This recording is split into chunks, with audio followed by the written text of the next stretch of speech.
ভানু বন্দ্যোপাধ্যায়ের 101তম জন্মদিনে ভানু বন্দ্যোপাধ্যায় নিজেই ফিরছেন। অবাক হলেন? হ্যাঁ, ভানু বন্দ্যোপাধ্যায় নিজ শাশ্বত চট্টোপাধ্যায়ের হাত ধরে। দেখুন বন্ধুরা, পোস্টার পড়েই গেছে। অভিনেতা শাশ্বত চট্টোপাধ্যায়ের হাত ধরে পরিচালক সায়ন্তন ঘোষালের পরিচালনায় এবং কৃষ্ণেন্দু চ্যাটার্জির সংলাপ।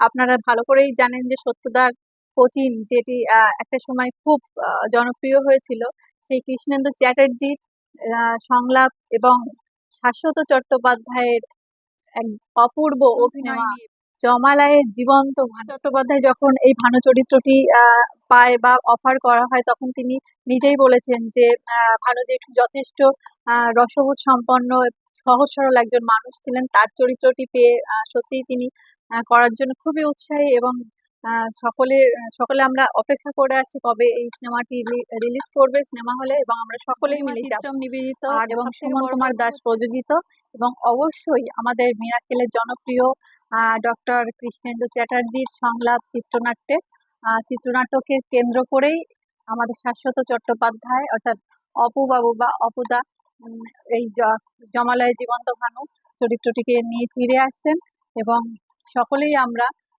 ভীষণভাবে খুশি এবং ভীষণভাবে তাকিয়ে আছি যে সিনেমাটি কবে রিলিজ করবে। কারণ 1900 এবং সেই 101তম জন্মবার্ষিকী উপলক্ষে হয়তো বিষয়টিকে নিয়ে ভাবা হয়েছে এবং সেই বিষয়ে গৌতম বন্দ্যোপাধ্যায় এবং বাসবী বন্দ্যোপাধ্যায় অর্থাৎ ভানু বন্দ্যোপাধ্যায়ের পুত্র এবং কন্যা তারা বলেছেন যে এতদিন পর বাবাকে নিয়ে এরকম একটা চরিত্র ভাবা হয়েছে, দেখে আমরা সত্যি খুবই খুশি এবং আহ আমরাও তাকিয়ে আছি।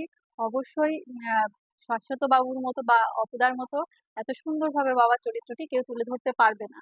সুতরাং সকলকেই ধন্যবাদ জানিয়ে তিনি আহ সবার প্রতি ভালোবাসা জানিয়েছেন এবং আমরাও তাকিয়ে আছি কবে আমরা সিনেমাটি প্রেক্ষাগৃহে দেখতে পাবো। নমস্কার।